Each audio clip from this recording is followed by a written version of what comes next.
Misuhu, misuhu doe kli sham le mala ba fehili kama ko khavim vehem nuflim echad echad anu sofefim בשתי דרכים שונות יום ולילה לאורכם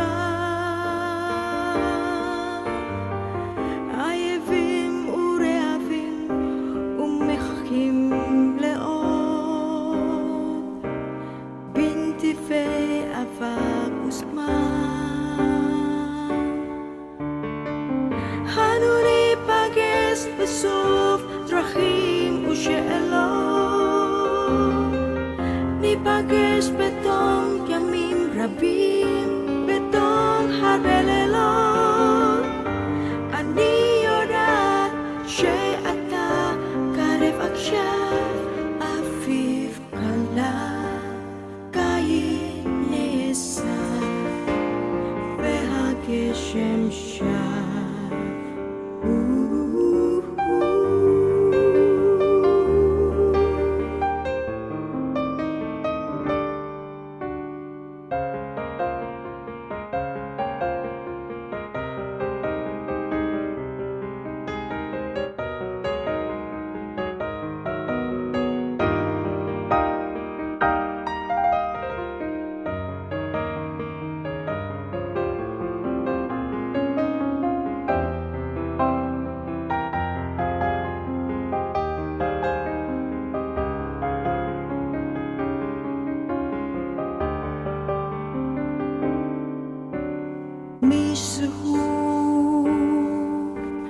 Misuhu doe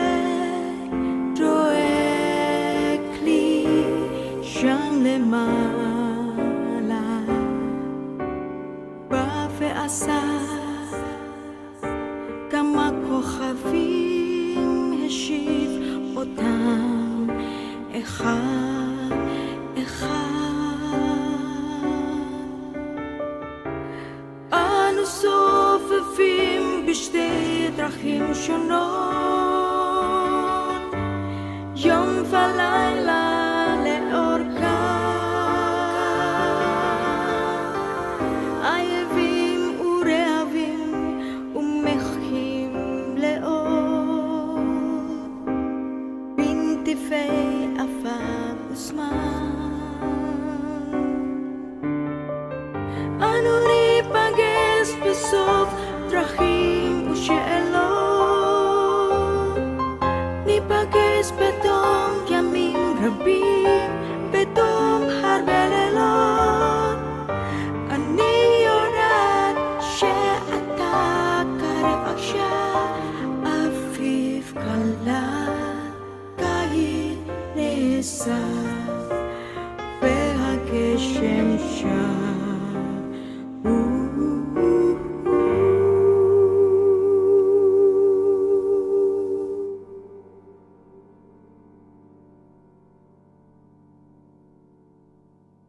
Beshem Ha'av, Ve'aben, Ve'ruah HaKodesh, Ha-Elohim Echad. Di dalam nama Bapa dan Putra dan Roh Kudus Allah yang Esa. Amin. Shalom, selamat pagi. Pagi ini kita akan membahas Paskah, waktu untuk merawat ciptaan. Bahwa pendamaian Kristus di kayu salib bagi seluruh makhluk dalam perspektif teologi filsafat Ibrani. Paskah tidak hanya berbicara tentang keselamatan manusia dari dosa, tetapi tentang pemulihan kosmik. Dalam iman Ibrani maupun iman Kristen, keselamatan tidak pernah dipahami secara sempit dan secara individualistik. Penembusan selalu bersifat menyeluruh, melibatkan manusia, alam, sejarah, dan seluruh ciptaan. Salib Kristus adalah peristiwa pendamaian universal. Salib Kristus bukan hanya mendamaikan manusia dengan Allah, tetapi juga memulihkan relasi seluruh makhluk dengan Sang Pencipta. Dengan demikian, Paskah adalah momentum teologis untuk memperbarui komitmen manusia sebagai penjaga ciptaan, Shomer Ha-Adamah, penjaga bumi sejak mulanya. Kejadian 2 ayat 15. Dalam terang ini, manusia bukan penguasa absolut bumi, tetapi manusia ditempatkan sebagai penjaga bumi. Walau perayaan Paskah seringkali berpusat pada kebangkitan Kristus sebagai kemenangan atas maut dan pendamaian bagi umat manusia, namun ada dimensi kosmik yang lebih luas dan lebih mendalam dari peristiwa salib dan kebangkitan yang kerap terabaikan. Bahwa pendamaian itu mencakup bukan hanya manusia, tetapi seluruh ciptaan. Dalam suratnya kepada jemaat di Kolose, Rabi Shaul menegaskan, dan oleh dialah ia mendamaikan segala sesuatu dengan dirinya, baik yang ada di bumi maupun yang ada di sorga. Sesudah ia mengadakan pendamaian oleh darah salib Kristus. Kolose 1 ayat 20. Kata segala sesuatu, bahasa Yunaninya adalah tapanta. Ini merujuk kepada seluruh alam semesta. Dan untuk memahami keluasan visi pendamaian ini, kita memahami akar teologis dan filosofis Yahudi yang melatar belakangi Injil dalam Perjanjian Baru. Konsep mengusahakan tanah, le'avoda, dan menjaga tanah, lesamrah, bukanlah penemuan baru dari Rabi Shaul, melainkan penggenapan dan pengungkapan yang penuh dari benang merah pemikiran Yahudi tentang hubungan antara dosa, penebusan, dan ciptaan sejak kejatuhan manusia di Taman Eden. Hubungan manusia dengan tanah sangatlah erat, sebab manusia diciptakan dari media tanah. Kejadian 2 ayat 7. Vayetzer Adonai Elohim et ha'adam afar min ha'adamah Vaypak be'apav nishmat hayim Vayehi ha'adam lenefesh haya. Ketika itulah Tuhan membentuk manusia itu, ha'adam, dari debu tanah, afar min ha'adamah, dan menghembuskan nafas hidup ke dalam hidungnya. Demikianlah manusia itu menjadi manusia yang hidup. Dalam teologi penciptaan dalam tradisi rabbinik serta filsafat Ibrani, khususnya seperti direfleksikan dalam kitab Kejadian dan diperkaya oleh tradisi rabbinik serta filsafat Ibrani, manusia, yaitu Adam, ditempatkan dalam hubungan yang unik dengan tanah, yaitu Adamah. Maka ketika Adam berdosa, dosa Adam tidak hanya merusak hubungan vertikal dengan Tuhan dan horizontal dengan sesama, tetapi juga merusak keseimbangan seluruh ciptaan. Dosa Adam sejak mulanya mengakibatkan kekacauan kosmik. Kejadian 3 ayat 17 menuliskan konsekuensi dosa adalah kutukan atas tanah. Terkutuklah tanah karena engkau, arurah ha'adamah ba'afureha. Keterputusan manusia dengan sang sumber kehidupan menyebabkan keterputusan manusia dengan tatanan alam yang harmonis. Shalom. Kerusakan relasi manusia dengan Allah berdampak pada relasi manusia dengan tanah, Adamah. Bahkan dalam tradisi rabbinik dikenal konsep pemulihan dunia, yaitu tikkun olam, yang telah rusak akibat dosa dan ketidakadilan manusia. Yesaya 24 ayat 4-5 menuliskan, bumi berkabung dan layu, sebab mereka melanggar hukum-hukum, meniadakan ketetapan, dan mengingkari perjanjian kekal. Terjadi di Indonesia di penghujung tahun 2025 di Pulau Sumatera dan juga segenap pulau-pulau yang lainnya mengalami bencana ekologi karena ketamakan manusia yang mengeksploitasi alam secara ugal-ugalan. Deforestasi untuk tambang dan sawit, dan deforestasi ini hampir terjadi di seluruh pulau-pulau di Indonesia, dan bencana ekologis sebenarnya bukan murka langit yang jatuh tiba-tiba, melainkan jeritan bumi yang terluka. Ketika manusia memperlakukan tanah sebagai komoditas semata, maka tanah akan menuntut kembali martabatnya. Kerusakan ekologis adalah tanda krisis spiritual. Pulau Sumatera dan pulau-pulau lainnya yang sedang menangis. Dan suara tangis itu adalah panggilan pertobatan bagi bangsa ini.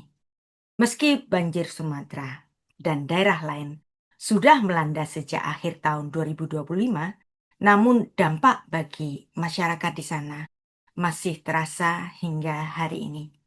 Sebab bencana itu bukan banjir air saja, tetapi juga lumpur dan kayu gelondongan hasil karya perusahaan manusia yang tamak, baik pejabatnya, masyarakat elit, pemegang konsesi tambang dan sawit, semuanya melanda tanah-tanah adat pada masyarakat yang miskin hingga hari ini. Ada kidung makhluk ciptaan, Cantillo delle Creature, doa dan puisi terkenal karya Santo Fransiskus dari Assisi. Ini adalah salah satu teks spiritual ekologis paling awal dalam tradisi Kristen. Menulis demikian, "Terpujilah Engkau, ya Tuhanku, oleh karena saudara kami, Ibu Pertiwi, Ibu Bumi, yang menopang dan mengasuh kami dan menumbuhkan berbagai buah-buahan serta bunga warna-warni dan rerumputan." Pujian ini memiliki nuansa teologis yang penting. Bumi disebut saudari dan ibu, bukan sebagai objek atau milik, melainkan satu relasi yang erat. Alam dipahami sebagai rekan pujian, bukan sekedar sumber daya. Spiritualitas saudara kita, kalangan Katolik Fransiskan, melihat perawatan bumi ini sebagai ibadah. Ini bukan isu yang sekunder. Karena itu doa ini sering dipandang sebagai fondasi awal teologi ekologi Kristen dan kemudian mengilhami ensiklik Laudato Si tentang perawatan bumi bersama, On Care of Our Common Home, oleh Sri Paus Fransiskus pada tahun 2015.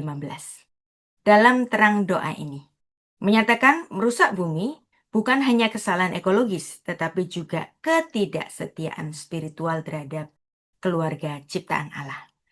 Di masa Paskah ini, mari kita kembali memandang salib sebagai titik balik kosmik, rekonsiliasi segala ciptaan.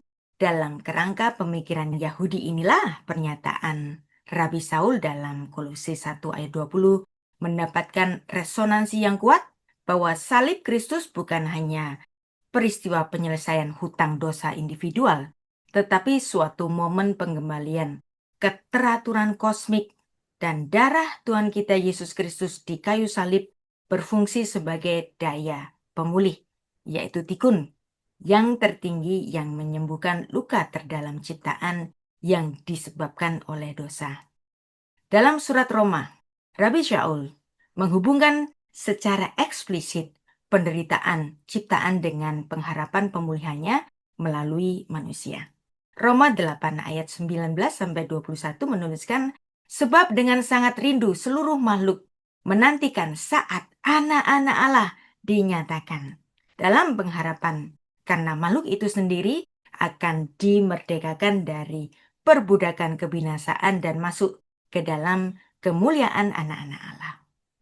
Sejak kejatuhan manusia ke dalam dosa yang melahirkan kutukan kepada tanah, Kejadian 3 ayat 19, alam turut mengeluh, menantikan pemulihan yang dimediasi oleh umat manusia yang telah diperdamaikan dan dipermuliakan.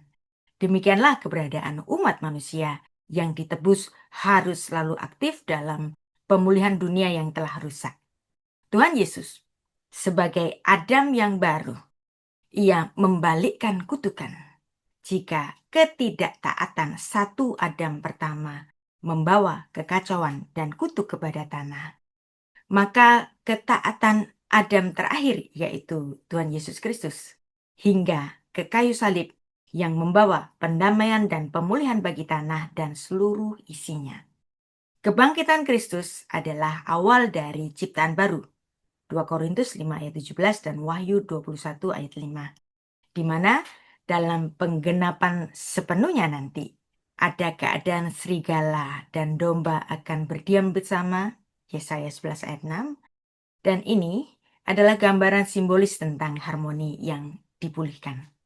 Mari kita melaksanakan implikasi Paskah secara nyata pada respon panggilan untuk merawat ciptaan. Pemahaman ini akan mengubah cara kita merayakan Paskah dengan memaknai iman Kristen yang menyentuh bumi. Paskah bukan sekedar merayakan spiritual yang terpisah dari dunia materi. Paskah adalah perayaan ekologis. Merawat bumi bukan sekedar isu lingkungan, tetapi bagian dari spiritual Paskah. Menjaga hutan adalah tindakan ibadah. Merawat sungai adalah wujud pertobatan ekologis. Menghormati makhluk hidup adalah perpanjangan kasih Kristus. Sebagaimana Kristus mendamaikan dunia dengan Allah, demikian pula umat Kristus dipanggil menjadi duta pendamaian bagi seluruh ciptaan. Iman kita mengakui bahwa kasih dan penebusan Allah menjangkau sungai, hutan, gunung, dan semua makhluk hidup. Salib adalah deklarasi damai bumi, damai bagi seluruh alam semesta. Ini adalah pendamaian yang holistik. Kita, umat Tuhan, harus hadir sebagai komunitas yang telah diperdamaikan. Kita dipanggil sebagai mitra Allah dalam karya pemulihan ciptaan. Praktik merawat lingkungan, melestarikan keanekaragaman hayati, memerangi polusi, dan hidup berkelanjutan bukan hanya isu sosial, tetapi aksi Paskah sebagai tindakan konkret dari iman kita pada pendamaian Kristus yang menyeluruh. Paskah memberi kita pengharapan bahwa duka ciptaan bukanlah akhir cerita. Sebagaimana Kristus bangkit, ciptaan juga akan dimerdekakan dalam kemuliaan. Ini mendorong kita untuk bekerja dengan penuh harap meski di tengah-tengah tantangan. Karena kita tahu karya kita dalam merawat ciptaan adalah bagian dari narasi penebusan yang besar. Paskah bukan hanya merayakan keselamatan jiwa, tetapi suatu deklarasi pemulihan dunia. Salib adalah pusat rekonsiliasi kosmik. Maka di dalam Kristus, Allah bukan hanya menebus manusia, tetapi juga memulihkan bumi sebagai rumahnya yang turut kita rawat bersama. Merawat ciptaan bukan agenda tambahan, bukan agenda sekuler, melainkan mandat yang sangat teologis. Paskah mengundang kita untuk bertobat, bukan hanya dari dosa moral, tetapi juga dari dosa ekologis. Karena bumi ini bukan milik manusia. Bumi ini adalah milik Tuhan dan kita adalah penjaganya. Tuhan Yesus memberkati. Selamat Paskah. Amin. Beshem Ha'af, Ve'aben, Ve'ruach Kodesh, Ha Elohim Echad. Di dalam nama Bapa dan Putra dan Roh Kudus, Allah yang Esa. Amin.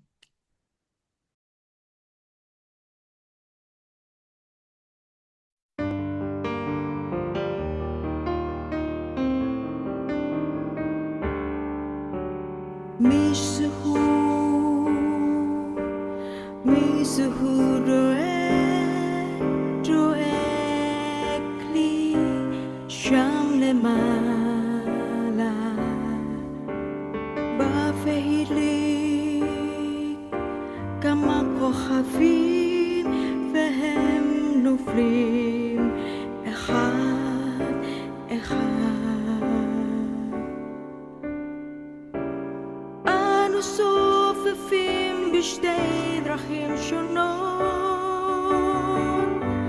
יום ולילה לאורכם עייבים ורעבים ומחכים לאור בנטיפי אבק וזמן אנו ניפגש בסוף דרכים ושאלות ניפגש בתום ימים רבים בתום הרבה לילות אני יודעת שאתה קרב עכשיו אביב קלה קיץ נעשה והגשם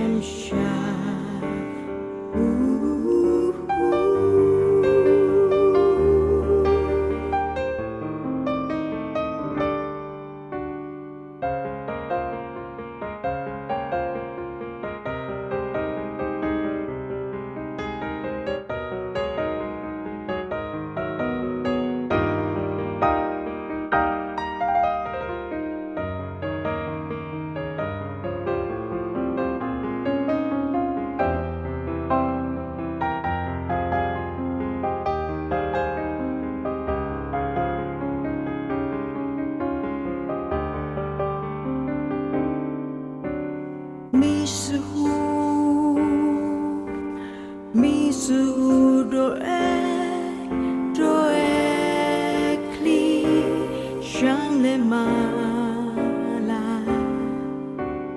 Bafe asa Kama kochavim heshiv otam אחד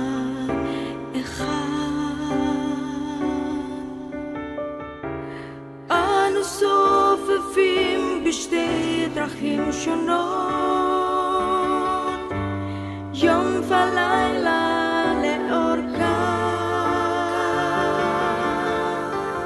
עייבים ורעבים ומחכים לאור בנטיפי עפר וזמן